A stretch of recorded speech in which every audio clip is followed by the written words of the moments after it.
ओम शांति। ओम शांति। अभी आवाज नहीं आई पूरी। ओम शांति।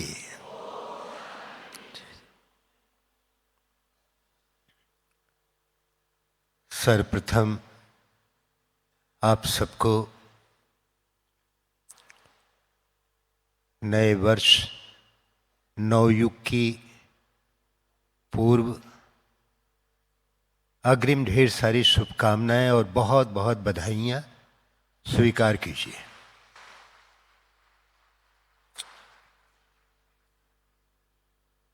साथ ही साथ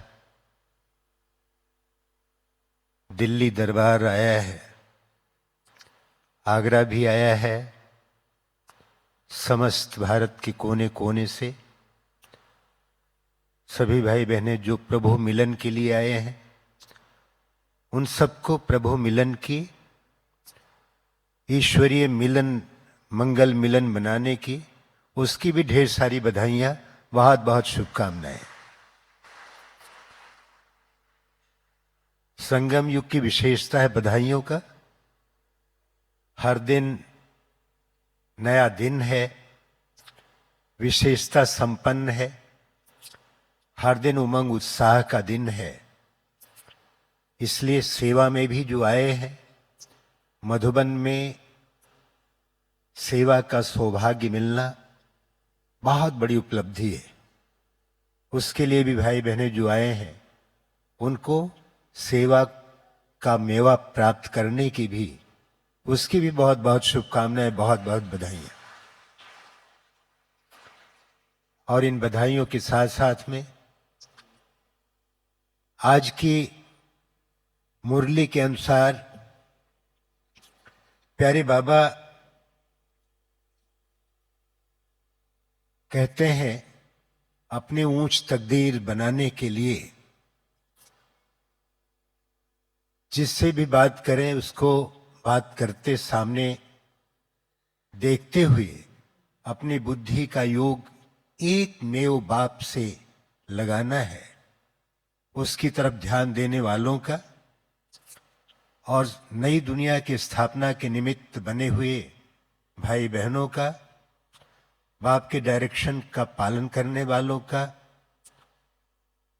तुम्हारा इस पुरानी दुनिया से कोई कनेक्शन नहीं है, तुम्हें इस पुरानी दुनिया से दिल नहीं लगाना है, इस बात को अच्छी तरह समझने वालों का, और अपनी जांच करने वालों का कि कोई भी हमारा कर्म श्रीमत के बरखिलाफ तो नहीं है, क्या हम रूहानी सर्विस के निमित्त बनते हैं, इस बात का ध्यान रखने वालों का। भोलेनाथ से निराला ये गीत भक्त बनकर नहीं, ज्ञानी बनकर के सुनने और गाने वालों का। अपनी उन्नति के लिए रूहानी सर्विस में तत्पर रहने वालों का, ज्ञान रतन को धारण करके औरों से कराने वालों का, अपनी जांच करने वालों का कि हम ट्रस्टी कहां तक बने हैं और कहां तक हम जो है लून पानी तो नहीं बनते, और ईश्वरीय मर्यादाओं के खिलाफ तो नहीं काम करते हैं, सबसे प्रेम से चलते हैं, बुद्धि की लाइन क्लियर है। इस बात को अच्छी तरह से समझ करके धारण करने वालों का, और आज के मुरली के वरदान के अनुसार पुरुषार्थ के सूक्ष्म आलस्य का भी त्याग करने वालों का, ऑलराउंडर बनने वालों का, अलर्ट रहने वालों का, स्लोगन के अनुसार समय के महत्व को सामने रखकर अपने सर्व प्राप्तियों का खाता फुल जमा करने वालों का, अव्यक्त इशारे के अनुसार आवाज से परे रहने वालों का, सर्व शक्तियों को स्वयं में समाकर बाप समान स्थिति का निर्माण करने वालों का, शक्तिशाली बनने वालों का, और आज के इस सत्र में सन्मुख बैठे और सभी सुनने वालों को, देखने वालों को भी, उन सभी का बहुत बहुत स्वागत है, बहुत बहुत बधाइयां हैं और बहुत बहुत शुभकामनाएं।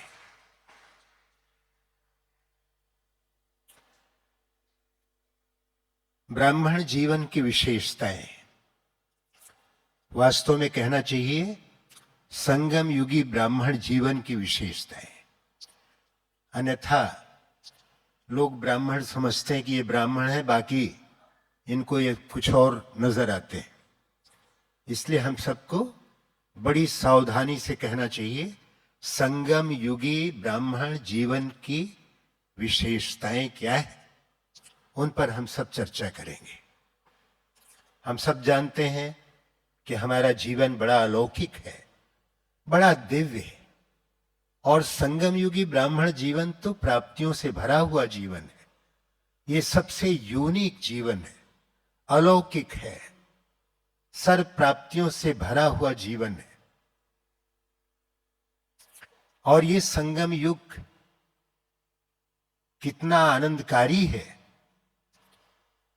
संगम के सुख के आगे, संगम के सुख के आगे सतयुग का सुख भी क्या है। कहता है दिल हमारा, अनुभव हमें हुआ है। ओ बाबा दिल ये कहता, अनुभव हमें हुआ है। संगम के सुख के आगे सतयुग का सुख भी क्या है। कहता है दिल हमारा, अनुभव हमें हुआ है। कितने हैं भाग्यशाली, मिला भाग्य का विधाता।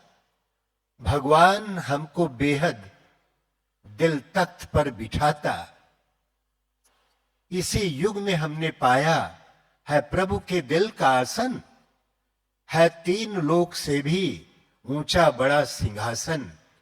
श्रृंगार शक्तियों से प्रभु ने अभी किया है। ओ बाबा दिल है कहता, अनुभव हमें हुआ है। संगम के सुख के आगे सतयुग का सुख भी क्या है। सतयुग का सुख भी क्या है। बाहों में लेके लोरी हमें ज्ञान की सुनाते।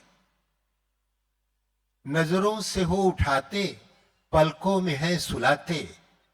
इसी युग में हमने पाया है प्रभु का दुलार प्यारा। ऐसा कहां मिलेगा, वहां देवताओं द्वारा। ऐसा कहां मिलेगा, वहां देवताओं द्वारा।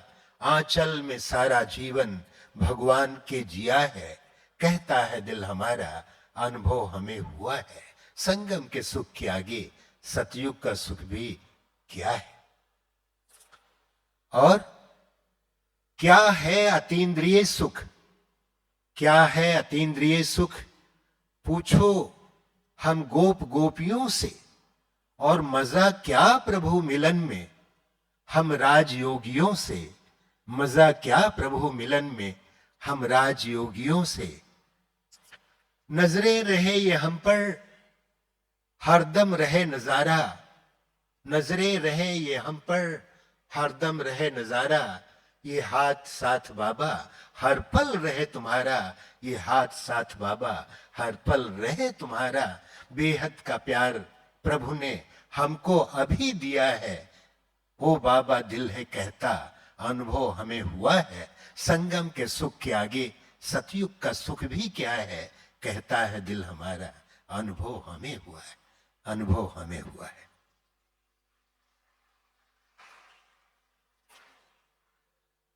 संगम युग सभी युगों में सर्वोत्तम है, पुरुषोत्तम है, हीरे तुल्य जीवन है। ये ब्राह्मण जीवन सबसे न्यारा और निराला है। सर्व प्राप्तियों से संपन्न जीवन है। विशेषताओं से हम सब भरा है। देखते हैं आज की इस क्लास में हम सब जानना चाहेंगे कि जो इस संगम युग की विशेषता है उसके अनुसार हमको संगम युगी जीवन मिला है। तो क्या संगम युग के उन विशेषताओं को हम स्वयं में अनुभव कर रहे हैं। क्या संगम का पल पल सफल हो रहा है। क्या संगम युग हमारा उलझनों में, व्यर्थ की बातों में और तेरा मेरा में, परचिंतन में कहीं और तो नहीं जा रहा है। क्या संगम युग का ये जीवन, क्या संगम युगी ब्राह्मण जीवन उन विशेषताओं से संपन्न है जिसमें अतीन्द्रिय सुख है, जिसमें प्रभु मिलन है, जिसमें विदेही स्थिति का अनुभव है, जिसमें आत्माभिमानी हम बनते हैं, जिसमें पवित्रता का संपूर्ण सुख मिलता है, पुरुषार्थ का भी आनंद मिलता है और प्रारब्ध से तो हम भरे ही होते हैं। इसी क्लास में हम ये भी सुनेंगे कि संगम युग की उन विशेषताओं को, ब्राह्मण जीवन को हम धारण करके क्या परमात्मा मिलन का आनंद ले रहे हैं, क्या हम निरंतर योगी बन रहे हैं, क्या संस्कार परिवर्तन हो रहे हैं, क्या हम संपूर्ण पवित्रता की दिशा में आगे बढ़ गए हैं, क्या ईश्वरीय धारणा, नियम, श्रीमत और मर्यादाएं हमारे जीवन में उतर रही।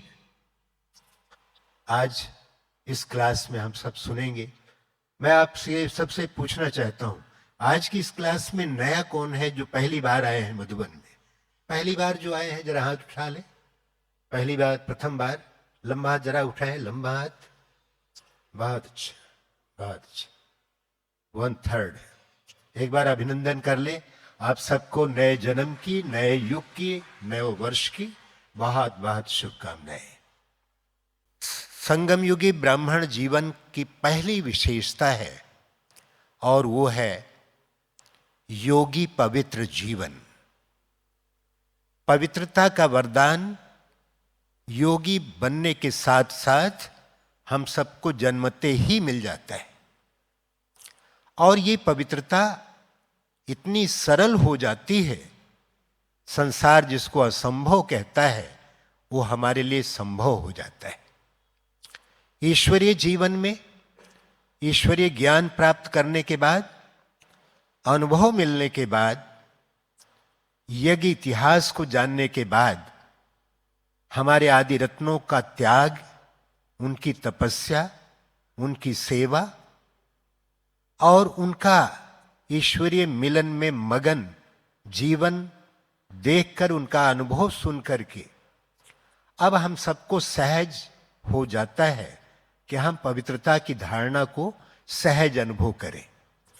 लेकिन यदि लगातार पुरुषार्थी जीवन में आगे चलते हुए पवित्रता के संबंध में कठिनाई होती है, हमारे योगी जीवन में, ब्राह्मण जीवन में पवित्रता सहजता से अनुभव नहीं हो रही है, हम उधेड़ बुन में होते हैं, कभी दृष्टि जाती है, कभी वृत्ति जाती है, कभी गंदे स्वप्न आते हैं, कभी हमसे छोटी मोटी गलतियां भी हो जाती हैं और किसी से भी बड़ी गलतियां भी हो जाती हैं, तो समझ लेना चाहिए कि अभी हम ब्राह्मण जीवन में प्रवेश नहीं किए।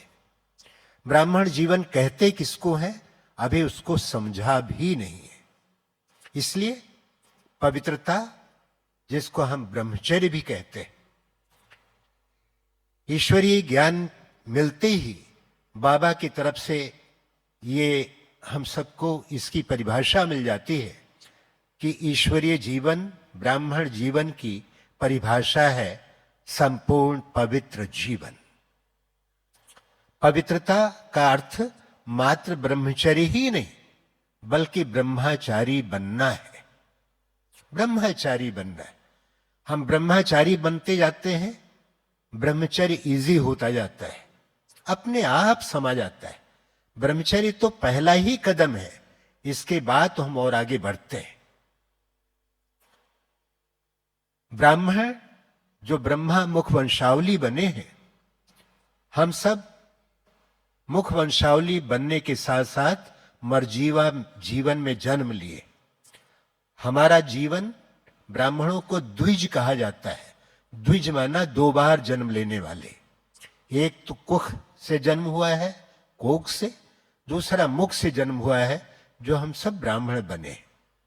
और ब्राह्मण बनने के बाद ये 5 विशेषताएं हम सबको सहजता से जीवन में आ जाना चाहिए। ब्राह्मण कौन? पहली बात, ब्राह्मण वो जो ब्रह्मचर्य व्रत का पालन करते हों। ब्रह्मचर्य व्रत का पालन करते हो। अगर ब्रह्मचर्य व्रत का पालन नहीं करते हैं तो ब्राह्मण नहीं कहला सकते। और इसके लिए बाबा तमाम युक्तियां बताते हैं कि ब्रह्मचर्य व्रत के पालन के लिए जितना आत्मिक दृष्टि का अभ्यास हो, आत्मिक चिंतन, आत्मचिंतन करें, आत्म मंथन करें, आत्मदर्शन करें, आत्मान्वेषण करें, आत्मविश्लेषण करें, आत्मनिरीक्षण करें, आत्म परीक्षण करें, आत्म संशोधन करें, आत्म परिमार्जन करें, आत्म परिवर्तन करें। ये आत्मा की दुनिया बड़ी गजब की है। आत्माभिमानी बनने के लिए आप अलर्ट बैठ जाएं, सीधा बैठ जाएं, आंखों को कम करें, एक पल के लिए अनुभव करें कि मैं मस्तक पर चमकता हुआ दिव्य सितारा हूं।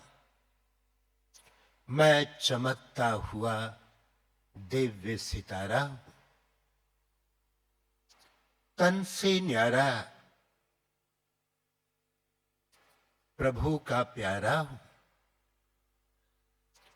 गगन से धरती पर उतरा, रूप और रंग है निखरा, तेज चहुओर है बिखरा। मैं परम धाम से पधारा हूं। मैं चमकता हुआ दिव्य सितारा हूं। मैं धरा पर महान हूं। मैं जहां में मेहमान हूं। मैं प्रभु की संतान हूं। मैं फरिश्ता जहां से न्यारा हूं। मैं चमकता हुआ दिव्य सितारा हूं। ज्ञान योग के पंख मिले, उमंग उत्साह के रंग मिले, मुझे सत के संग मिले, सद्गुणों से गया संवारा हूं। मैं चमकता हुआ दिव्य सितारा हूं। मैं चमकता हुआ दिव्य सितारा हूं। लेके चलना सुख धाम है, सुख देना ही काम है। मेरा सुखदेव नाम है, सारे जहां का मैं सहारा हूं। मैं चमकता हुआ दिव्य सितारा हूं। तन से न्यारा प्रभु का प्यारा हूं। परम धाम से पधारा हूं। फरिश्ता जहां से न्यारा हूं। सद्गुणों से गया संवारा हूं। सारे जहां का मैं सहारा हूं। सारे जहां का मैं चमकता हुआ दिव्य सितारा हूं।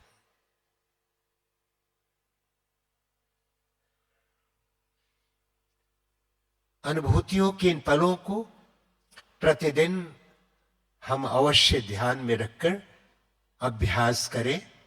इसका पुरुषार्थ फर्स्ट एंड फॉरमोस्ट सबसे जरूरी है। अगर इसके लिए हमारे पास समय नहीं है, यदि आत्मिक दृष्टि का, आत्मिक भान का, आत्माभिमानी बनने का, विदेही बनने का, आत्मनिरीक्षण का, आत्म संशोधन करने का, आत्मदर्शन करने का यदि समय नहीं है हमारे पास, तो समझ लीजिए हमने केवल नाम लिखा रखा है कि हम स्कूल में जाते हैं, ब्रह्मा कुमार बन गए हैं, ड्रेस चेंज कर लिया है, बैज पहन लिया है, लेकिन अभी हम ब्राह्मण बने नहीं। मैं उम्मीद करता हूं आप सब से, ये क्लास से, कि आप प्रतिदिन 1 घंटा समय आत्मचिंतन के अभ्यास में जरूर निकालें। बड़ा प्रिय विषय है। मेरा अपना अनुभव बड़ा निराला है। 86 के करीब ओम शांति भवन बना था। मेरी बड़ी लगन थी कि मैं जो सुन रहा हूं, जो कर रहा हूं, किसी को दिखा नहीं रहा हूं। इसमें अंतर्मुखी बनकर मैं स्वयं पहले अनुभव करूं, तब मैं औरों को सुनाऊं। इसके लिए मैंने संकल्प लिया कि मुझे कुछ करना जरूर है। किचन में सेवा करते थे, समय निकाल करके अपनी आदरणीय भोली दादी रहती थी, भोजन बनाते थे। दादी जी से कहा, दादी मुझे एक दिन का अवसर चाहिए, अवकाश चाहिए, मैं भट्ठी के लिए जा रहा हूं। कहा कहां? कहा दूर नहीं, ओम शांति भवन में, पांडव भवन में रहता हूं। तो कहा ओम शांति भवन में। ओम शांति भवन तो पहले खाली खाली था। मैं ऊपर गया ऋषि गुफा में, वहां पर एक दिन सारा दिन लगाया कि रोज रोज तो गड्ढा खोद रहा हूं, पानी तो निकल ही नहीं रहा है, लेकिन मुझे लगना है, करना है। और उस कोशिश में लगा, सारा दिन मैंने किया, लेकिन कोई विशेष उपलब्धि नहीं हुई। मैं दूसरे दिन फिर कहा, दादी एक दिन की छुट्टी और चाहिए। तो दादी ने सहज छुट्टी दे दी। दूसरे दिन भी किया। दूसरे दिन शाम तक बड़ी अच्छी अनुभूति होने लगी, लेकिन लगा अभी भी कम है। तो फिर तीसरे दिन और एक दिन की छुट्टी ले ली, लेकिन यकीन मानिए तीसरे दिन तक ऐसी अनुभूति हुई कि मुझे लगा कि मैं इस शरीर में अवतरित होकर के मैं आया हूं। क्या लगा कि ये कहीं शरीर, सूक्ष्म शरीर तो नहीं है। ये ऐसे देखता हूं 2:30 बजे का समय, और देखता हूं तो लगता है नहीं नहीं, ये तो स्थूल शरीर है, मैं तो इसमें प्रवेश किया हूं, मैं स्थूल शरीर में ही हूं। लेकिन कुछ पता नहीं कि मैं कब उठा, कब फ्रेश हुआ, कब ओम शांति भवन में फिर भट्ठी में लग गया। और उस 3 दिन की योग तपस्या और आत्मचिंतन, आत्म मंथन का जो अभ्यास रहा, वो 1 हफ्ते तक उसका नशा उतरे ही नहीं। मैं जब देखूं, ये सबको देखूं तो आत्मा ही आत्मा, आत्मा ही आत्मा देखने की धुन लग गई। और आज तक भी वो दिन याद करता हूं कि जो दिन लग गए थे, इतना लगता जरूर है कि अगर अनुभव करना है तो ऐसा अनुभव होना चाहिए। उसका रस तो मिल गया है, लेकिन उसको निरंतर करने की दिशा में प्रगतिवान है, आगे बढ़ रहे हैं, गतिमान है, और निश्चित रूप से अपने लक्ष्य में जरूर सफल होऊंगा, क्योंकि उसका रसास्वादन तो मिल गया। इसलिए आप सब भी अपनी दिनचर्या में, अपने जीवनचर्या में कोई कभी न कभी एक दिन समय ऐसे कम से कम जरूर निकालें कि एकांत में बैठ करके इसके लिए धुन लगा दे, क्योंकि ये तपस्या दुनिया से निराली है। हम पुरुषार्थ में एकाकी हैं, भले भीड़ में है, लेकिन पुरुषार्थ करने में भी हमको हमारा ही पुरुषार्थ काम में आएगा, हमको ही उसका फल मिलेगा, और हमको ही करके रहना है। इसलिए निश्चित रूप से ईश्वरीय जीवन में, ब्राह्मण जीवन में अगर उनकी विशेषताओं का अनुपान करना है और उनकी विशेषताओं का अनुभव करना है, तो इस अभ्यास में बहुत आगे बढ़ना है। तो प्रथम है ब्रह्मचर्य, दूसरा है ब्रह्म मुहूर्त में जागरण। अमृत वेला ईश्वरीय जीवन का ये पहला चैप्टर है जिसको बाबा बहुत ही महत्व देते हैं।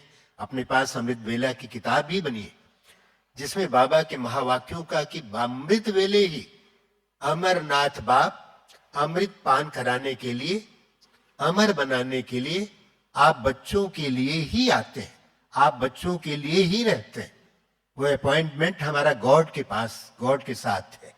उस समय पर हम जो भी चाहें सब कर सकते हैं। और हमारे जितने भी वरिष्ठ दादियां रही, दादा रहे, मुझे पूरा याद है कि दीदी मनमोहनी जी सिरोही से आई, तब की बात है, ये 82 के पास लगभग तब की बात है कि दीदी मनमोहनी जी रात को 11 बजे के बाद आई, और मैं जा रहा था, और जब लौट के सवेरे मैं देखता हूं 4 बजे की योग में बैठ रहा हूं, उसके पहले मैंने देखा कि दीदी एक साइड में बैठी है, दीदी मनमोहिनी जी, और एक साइड में विश्वरतन दादा बैठे हैं। तब से ये पता लगा कि यदि ईश्वरीय जीवन और मधुबन निवासी बन गए तो मधुबन की दिनचर्या हमारी अपनी दिनचर्या होनी चाहिए। और उस दिन से संकल्प लिया कि मुझे कभी भी मधुबन निवासी बनने के बाद मधुबन की दिनचर्या के अनुसार ही चलना है, कभी अमृत वेला मिस नहीं करना है। और इस लगन के साथ लगे हुए हैं उस पुरुषार्थ में, आज भी आपके सामने बैठते हैं। 45 वर्ष हो गए, ये बाबा की देन है, वरदान है। आप अभिनंदन भी कर सकते हैं। जी हाँ, ये साधारण सी बात तो नहीं है, लेकिन अगर मन में आपने ठान लिया और बाबा को अपने सौंप दिया, तो उन तमाम खूबियों से, उन तमाम विशेषताओं से वो नवाज सकता है, नवाज देता है, जो आपकी बहुत जरूरत है जिसकी। आप सब भी, जो भी भाई बहनें यहां सुन रहे हैं, इस क्लास से एक संकल्प लें कि संगम युग के जितना भी दिन शेष है, मैं नहीं कह रहा हूं कि आपके लिए दिन शेष न रहे, लेकिन मैं चाहूंगा कि ये संगम के जो भी दिन बचे हुए हैं, उनमें आज से ले संकल्प लें। संकल्प लेंगे सभी? संकल्प लेंगे, संकल्प लेंगे तो हाथ उठाएं। सभी साथ में संकल्प लेंगे। हाँ, लंबा हाथ उठाएं, ढीला ढीला नहीं, फुल पुरुषार्थ वाला, पूरी दृढ़ता के साथ, लगन। क्योंकि किसी भी कार्य की सफलता का दारो मदार, जो आधार है, वो है आपकी दृढ़ता। हाँ, नीचे करें। बहुत अच्छा, बधाइयां। अमृत वेला क्या है? अमृत वेला तो आज विक्की मुरली में था, 12 बजे के बाद हो जाता है, लेकिन जो ऑफिशियल टाइम है वो बाबा ने कहा है कि कम से कम 4 से 4:45 बजे तक जो हमारा निश्चित समय है, उस चीज को बहुत अच्छी तरह से करना है। तो आप सब संकल्प लें कि आज से 4 से 4:45 बजे तक समय, इस समय बाबा की मदद है, प्रकृति का भी सहयोग होता है, और ईश्वरीय परिवार के वाइब्रेशंस भी काम में आते हैं। और चूंकि महावाक्य श्रीमत पर आप चलेंगे तो बाबा की भी मदद मिलेगी, आपको प्रसन्नता मिलेगी, पुरुषार्थ में उन्नति होगी और आप आनंद से भर जाएंगे। इसलिए बाबा की फर्स्ट एंड फॉरमोस्ट जो श्रीमत है, इसको अपने जीवन में लाने के लिए हम सब आज संकल्प करते हैं। अगर आपने संकल्प लिया है तो अपने करतल ध्वनि से अपने संकल्प को और दृढ़ता प्रदान कीजिए। कोई भी कार्य करने के लिए दृढ़ता का बल चाहिए, और जब तक वो पक्का नहीं होता है, हमारे जीवन में उतरता नहीं है। मैं भी जब कभी भी संकल्प में थोड़ी भी ढिलाई होती है, तो मेरे पास तो इतने ढेर सारे गीत हैं कि उनको मैं याद कर लेता हूं। कुछ चीजें ऐसी आती हैं जो बार बार, आज भी मैंने 1-2 जगह दोहराया। एक उसमें से है, लोहा जितना तपता है, लोहा जितना तपता है उतनी ही ताकत भरता है, और हीरे को जितनी धार लगे उतना ही प्रखर चमकता है। सोने को जितनी आग लगी उतना ही खूब चमकता है, और मिट्टी का बर्तन पकता है तो धुन पर खूब खनकता है। मिट्टी का बर्तन पकता है तो धुन पर खूब खनकता है। सूरज जैसा बनना है तो सूरज जैसा जलना होगा। नदियों सा आदर पाना है तो पर्वत छोड़ निकलना होगा। हम शिव की संतानें हैं, हम शिव की संतानें हैं, क्यों सोचे मार्ग सरल होगा। कुछ ज्यादा वक्त लगेगा पर संघर्ष जरूर सफल होगा। हर मुश्किल का हल होगा, हर संकट का हल होगा। आज नहीं तो कल होगा, आज नहीं तो कल होगा, हर मुश्किल का हल होगा। ऐसे ऐसे चीजें जो बहुत काम में आती हैं, दृढ़ता आ जाती है, मन में मजबूती आ जाती है। अपने आप को दृढ़ता के संकल्प से मजबूत रखने के लिए रोज सवेरे उठते ही एक संकल्प, प्रबल संकल्प सोमान का ले लें, सारे दिन उसका मनन करें।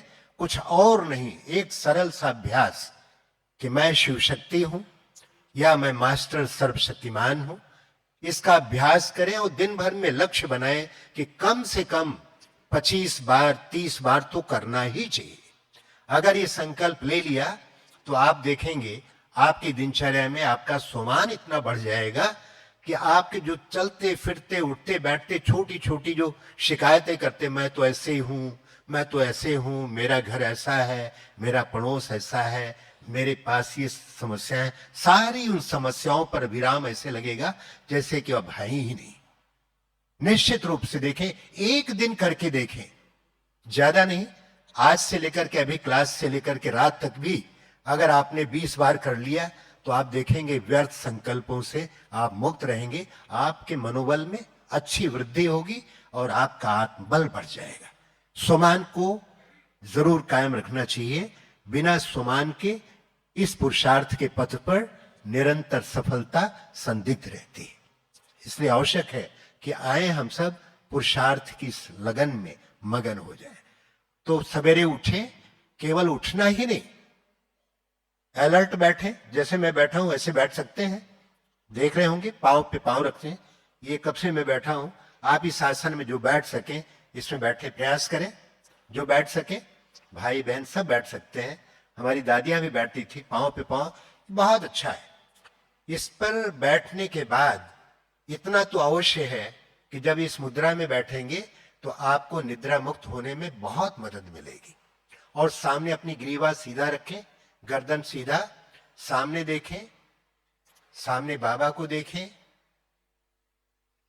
और कुछ देर तक अपनी दृष्टि को निर्निमेष एकटक अपलक जैसे बाबा को निहारे। प्रभु तुमको निहारने को दिल चाहता है, दिल में उतारने को दिल चाहता है। बाबा को सामने देखें। और ये उपक्रम अगर आपने प्रारंभ के 5 मिनट तक कर लिया बिना पलक झपकाए, तो आप देखेंगे आपको स्वस्थ रहने में, सजग रहने में, और आज जो बाबा ने कहा, स्लोगन में कहा कि समय के महत्व को जान करके, और उसने बताया जो बाबा की आंखें हमारी खुली रहनी चाहिए। आलस्य, पुरुषार्थ का जो आलस्य है, सूक्ष्म आलस्य, अलबेलापन जिसको कहते हैं, वो भी समाप्त हो जाएगा। तो ये अभ्यास जरूर करें। और अलर्ट होकर के, कभी जरूरी नहीं है कि आप बैठे बैठे नींद करते रहें, झुटका खाने वाला, ऐसी ठगी वाला योग नहीं। योग होना चाहिए जो बाबा से मुलाकात हो, बाबा की याद में मगन हो जाए, और ऊपर बाबा भी देखे तो कहे कि वाह कितना अच्छा लगन में मगन है, वो भी प्रसन्न हो जाए। योगी की मुद्रा तो ऐसी होनी चाहिए कि वो पास में कोई सोता हो तो वो भी जग जाए। ऐसा नहीं कि उसके सोने का असर हमारे ऊपर हो जाए। हम सब यहाँ बैठते हैं, रोज सवेरे बैठते हैं और जो लगन में मगन होते हैं। और मेरा तो अपना व्यक्तिगत अनुभव ये कहता है कि आज जो कुछ भी मुझे मिला है वो अमृत वेले का वरदान मिला है, जिसके कारण मैं आपके सामने उपस्थित हूँ। और यही शुभकामना करता हूँ कि आप भी इस कला में पारंगत होंगे। अमृत वेले यानी ब्रह्म मुहूर्त को सफल कर आप ब्राह्मण जीवन की विशेषताओं का प्रत्यक्ष अनुभव करेंगे। कर सकते हैं ना सभी? सभी कर सकते हैं? तो एक बार अभिनंदन करें तालियों के साथ। बहुत बड़ा संकल्प है। तीसरा संकल्प है ब्रह्म ज्ञान का श्रवण, जिसको ब्रह्मा ज्ञान कहते हैं। ब्रह्मा ज्ञान, ईश्वरीय ज्ञान, यही ब्रह्मा ज्ञान है। प्रतिदिन हम सबको मुरली मिलती है। मुरली में मगन होकर के हम अपने दिनचर्या को अच्छा बना सकते हैं, पुरुषार्थ को आगे बढ़ा सकते हैं। मैंने तो ये अनुभव किया है कि ईश्वरीय जीवन में जिन्होंने अमृत वेले को साध लिया है और जिन्होंने ईश्वरीय महावाक्यों को बड़ी दिलचस्पी के साथ, बड़ी रुचिकर ढंग से, बड़े ही इंटरेस्ट से जिन्होंने भी बाबा की मुरली को महत्व दिया है, तवज्जो दिया है, बार बार ईश्वरीय महावाक्यों का पठन पाठन, श्रावण करना, अवगाहन, अवलोकन और उसका अवगमन करना और अपने जीवन में अवधारण करना, जिन्होंने इस बात को महत्व दिया है, मैं समझता हूं वो निर्विघ्न तो क्या, वो अकाल मृत्यु से भी बच जाएंगे। उनके कहीं पर कोई एक्सीडेंट होने वाली भी होगी तो एक्सीडेंट भी नहीं होगी। जिन्होंने अमृत वेले को सफल कर लिया और जो बाबा की मुरली को बड़ी रुचि से सुनते और सुनाते और मगन रहते हैं, ये 2 हथियार हमारे ईश्वरीय जीवन के सबसे बड़े हथियार है। तो तीसरी बात है ब्रह्म ज्ञान, ब्रह्मा ज्ञान, इसका पूरा भलीभांत अध्ययन करना, मगन हो जाना। चौथा है ब्रह्मा भोजन। ब्रह्मा भोजन ये ईश्वरीय जीवन का प्रमुख अंग है। ये सबके जीवन का है, लेकिन हम सब भाग्यवान हैं कि हम सबको ब्रह्मा भोजन मिलता है। हम जो ग्रहण करते हैं भोजन, जो बनाते हैं, परमात्मा स्मृति में बनाते हैं, परमात्म स्मृति में पवित्र धन का प्रयोग करते हैं तो ये ब्रह्मा भोजन, ये दुख भंजन भोजन बन जाता है, ये कालजयी भोजन बन जाता है, ये दुख निवारक भोजन बन जाता है। और ये समझिए कि ब्रह्मा भोजन तो वो भोजन है जिसको देवता और फरिश्ते भी तरसते, और वो ब्रह्मा भोजन हमें मिलता है। मधुवन में आने के बाद तो आप समझ सकते हैं कि निरंतर हम सबको बाहर का कुछ ध्यान में भी नहीं आता है। आज भी इस क्लास में जो भी बैठे हैं, जो सुनते हैं, वो भी इस बात को ध्यान से समझ लें कि जब तक हमारे भोजन की शुद्धि नहीं है, जब तक हम भोजन को ब्रह्मा भोजन नहीं बना लेते हैं, तब तक जो रक्तवीर है, जो सहस्र बाहु जो अंदर बैठा हुआ है, जो अंदर में कीटाणु जो बैठे हैं माया के, ये कीटाणुओं का इनका परिवर्तन होना संभव नहीं होगा। इसलिए ब्रह्मा भोजन की शुद्धि बहुत ही अनिवार्य है। जितने हम शुद्धि करते ना, जितने भी बाहर की कोई भी चीजें हैं उनसे अपने आप को मुक्त करें। जितना भी हम खाते हैं, भोजन करते हैं, उसमें सात्विकता आती जाए, परमात्मा स्मृति बढ़ती जाए, बाबा को बुलाकर भोजन बनाएं, तब भी याद में भोजन बनाएं और खाएं, तो वो भोजन ब्रह्मा भोजन हम सबके लिए सबसे उपहार, बहुत बड़ा उपहार मिल जाएगा। इसलिए ध्यान दें, जो भी नए भाई बहने आए हैं और जो भी पुराने हैं, इसमें जरा भी कहीं ढील देने की जरूरत नहीं है। बड़ा विशाल विषय है। इस संबंध में तो जितना भी आप सूक्ष्म में जाएं, जितना भी भोजन की शुद्धि पर ध्यान दें, उतना ही बहुत अच्छा होगा। और आजकल समय में तो और भी ढेर सारा डेवलपमेंट इसमें देखा जाता है। अपने को जितना आप शरीर को ब्रह्मा भोजन देना है, कितना देना है, कैसे देना है, और भोजन ग्रहण करते समय कैसे बाबा को याद करना है, जितना योगयुक्त होकर के भोजन ग्रहण करेंगे, ये दुख भंजन भोजन, ये आपके निरंतर योगयुक्त रहने का और विश्व सेवा का बहुत बड़ा आधार है। आज से भी संकल्प लें ब्रह्मा भोजन का। ठीक है? इसके बाद क्या करेंगे? ब्रह्मा भोजन के बाद ब्रह्मलोक का विचरण करना।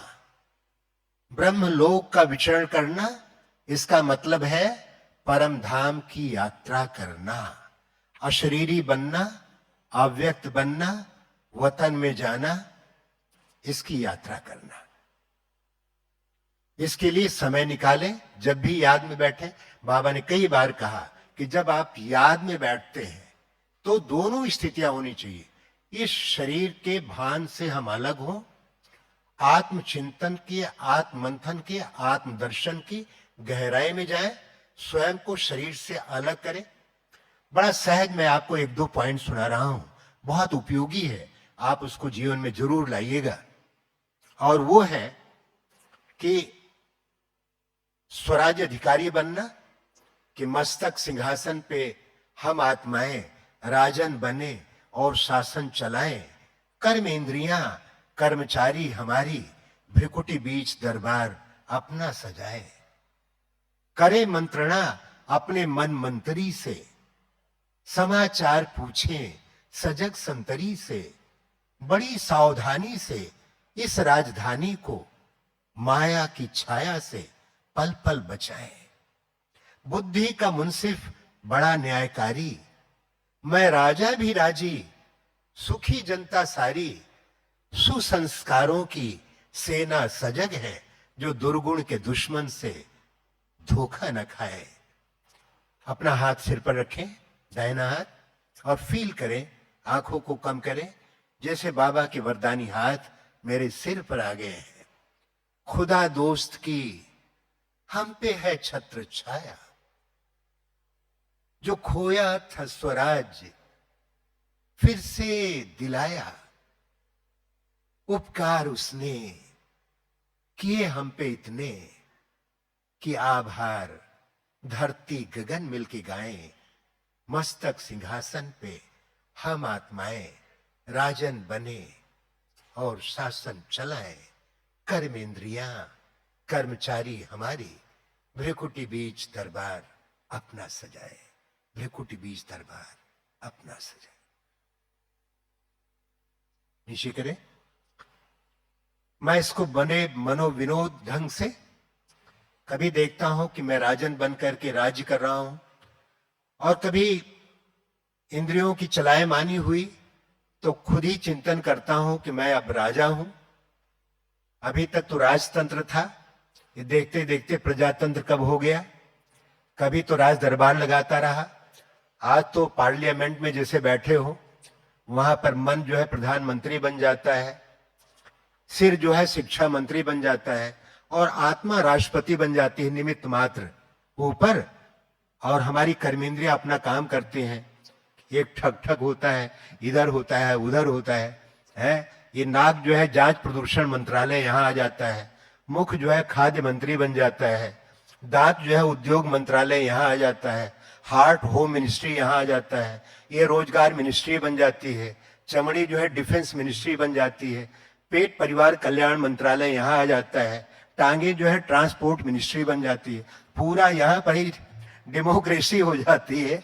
तो इस तरह भी मनोविनोद ढंग से भी पार्लियामेंट देखता हूं कि यहाँ खटखट यहाँ बोल रहा है, यहाँ बोल रहे हैं, वॉकआउट कर रहे हैं, माइक उठा करके वहां पर वो कर रहे हैं, तो कभी कभी ये भी देखता हूं। तो इस प्रकार से भी इस आत्मचिंतन की प्रयोगशाला में, आत्म परिवर्तन की प्रयोगशाला में और याद की प्रयोगशाला में ये पहला आधार होता है। जब मैं शरीर में रहकर शरीर से अलग यहां बैठ करके यहां से उतरे, शरीर में उतर रहा हूं मैं आत्मा, शरीर खड़ा है, नीचे आए और नीचे आए, पांव के अंगूठे तक जाएं, फिर ऊपर आए, फिर धीरे धीरे ऊपर आए, फिर ऊपर आए और ऊपर आए, फिर यहां बैठ जाए, फिर चले, दूसरे पांव में नीचे तक जाए, फिर ऊपर आए। इस शरीर के अंतर यात्रा, इस शरीर की भी अंतर यात्रा करें, इसमें अंतर यात्रा करें, बहुत अच्छा लगेगा। शरीर से बाहर आ जाए, यहां छत तक जाए, ऊपर से देखें, यहां मेरा सिर है, ये सब कुछ है, माइक लगा है, ये हॉल है, ऊपर देखें, फिर आए, शरीर में प्रवेश करें, फिर आंखें खोलें, फिर जाए, बाहर जाए, फिर आए, अंदर आए, ये अभ्यास करें। एक अभ्यास ये भी कर सकते हैं कि जैसे कि मैं परम धाम में पहुंच चुका हूं, एक लिफ्ट आई और वो लिफ्ट पूरी धरती को लेकर के नीचे जा रही है और मैं यहीं पर अब परम धाम का अनुभव कर रहा हूं। परम धाम है और नीचे कहीं धरती है, कहीं प्लेनेट है धरती, उसमें कहीं ग्लोब में कहीं भारत है, भारत में राजस्थान, और वहां कहीं शांतिवन है, आबू। ऊपर से मैं नीचे देख रहा हूं। अब ऊपर जाने की बहुत कोशिश की, अब सबको नीचे भेज दो और आप ऊपर में स्थित हो जाओ। ये अभ्यास के छोटे छोटे अनुभव बड़े काम के हैं, ऐसे ऐसे अभ्यास करें। फिर वतन में जाना, वतन में बाबा के साथ बैठना, जैसे बाबा स्वागत कर रहे हो वहां का अनुभव करना, जैसे बाबा बुला रहे हैं, बच्चे वतन में आओ, अब मुझको ना बुलाओ, तुम मेरे पास आओ, वो अनुभूतियां करना, वहां पर रहना। और फिर परमधाम में जाना, बाबा की किरणों के नीचे। ऐसे हाथ करें सब कोई, ऐसे हाथ करें, कुछ पल के लिए अनुभव करें कि हम जब से आए आपकी इन किरणों के नीचे ज्यों आ गए हैं शीतल शीतल झरनों के नीचे। ज्योतियों के देश में महाज्योति का डेरा है, अब तो सितारों में अपना बसेरा है। ओ बाबा आपके प्रेम ने घेरा है, मन जा नहीं सकता मायावी हिरणों के पीछे, हम जब से आए आपकी किरणों के नीचे।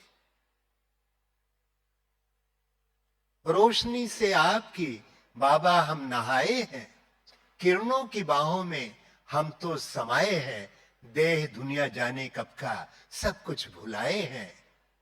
जो कायनात ही आ गई है कदमों के नीचे, हम जब से आए आपकी किरणों के नीचे, हम जब से आए आपकी किरणों के नीचे। नीचे आ जाए, नीचे आ जाए, फिर बाबा को लेकर नीचे आ जाए।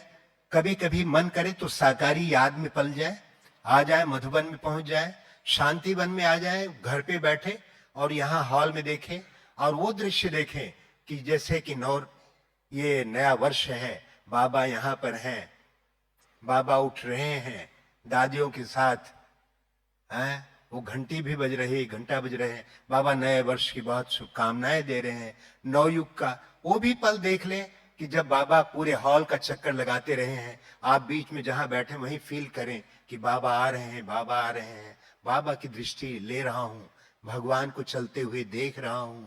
आहा, धन्य भाग्य हमारे, इन आंखों से ही देख रहा हूं भगवान को चलते हुए, कितना बड़ा भाग्य।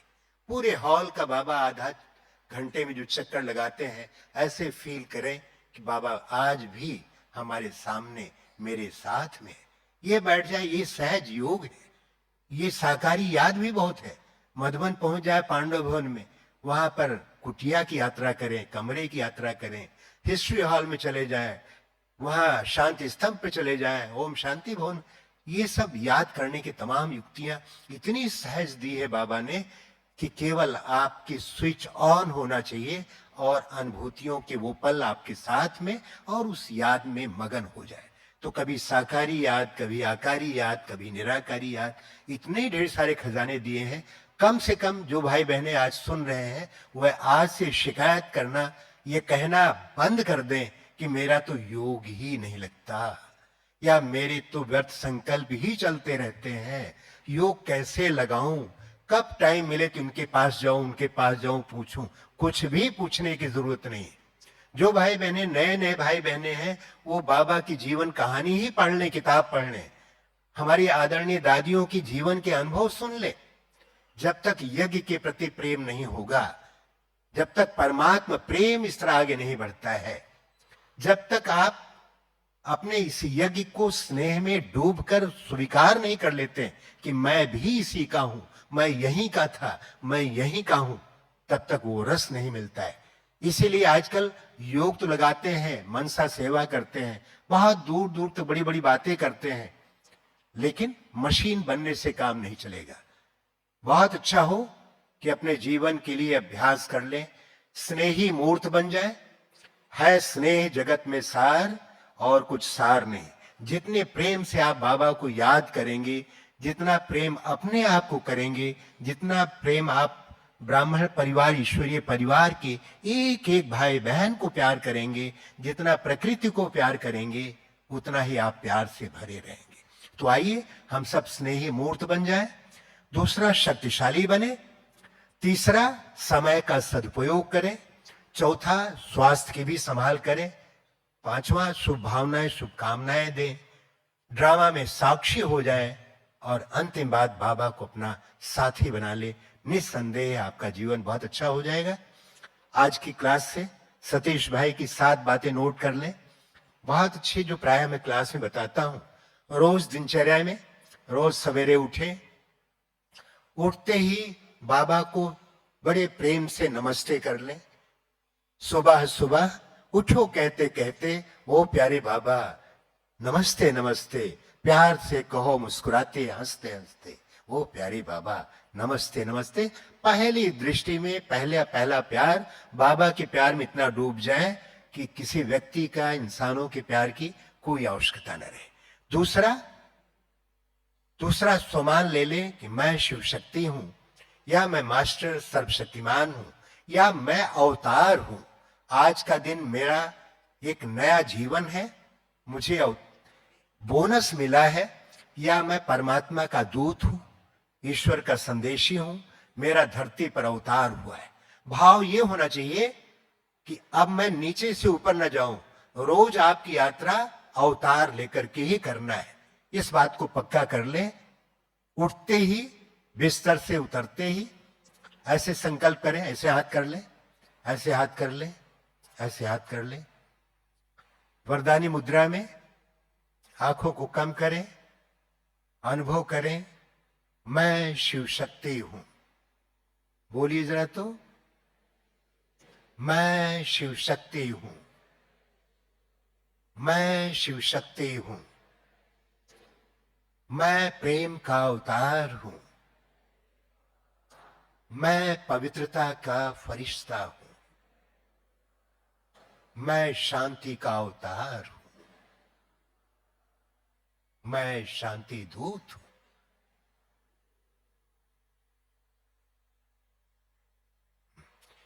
नीचे करें हाथ।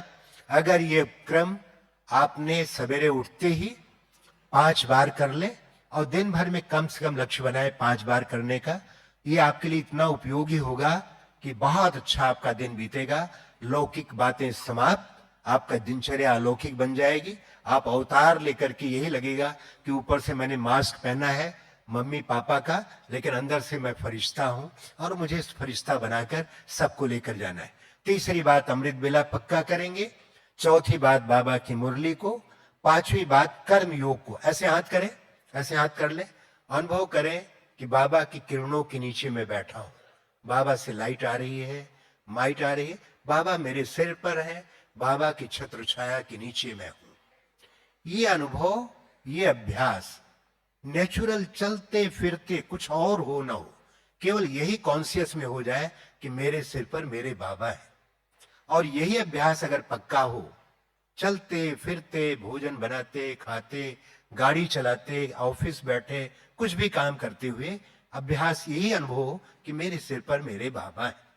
और यही एक अभ्यास आपको अंत मते सा गते बना देगा। बाबा किरणें और मैं आत्मा, बाबा किरणें मैं आत्मा, बाबा किरणें मैं आत्मा।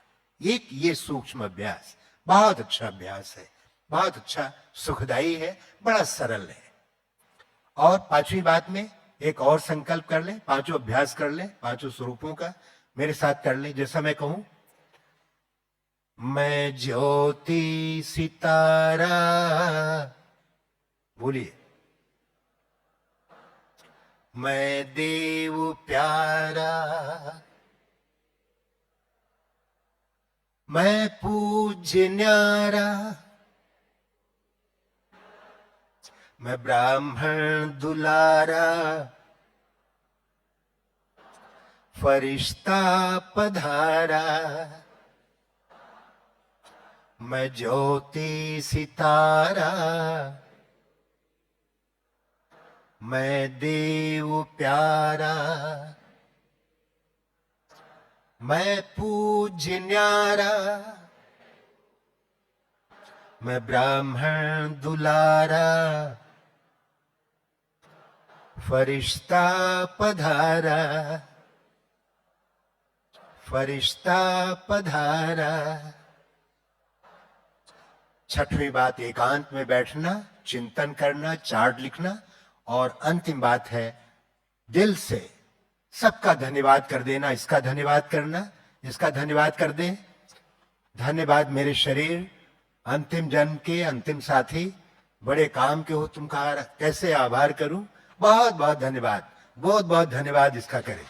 साथियों का धन्यवाद कर दें, प्रकृति का धन्यवाद कर दें, प्यारे बाबा दोनों हाथ ऊपर करके प्यारे बाबा का बहुत बहुत धन्यवाद। थैंक यू बाबा, थैंक यू बाबा, थैंक यू बाबा। ओम शांति।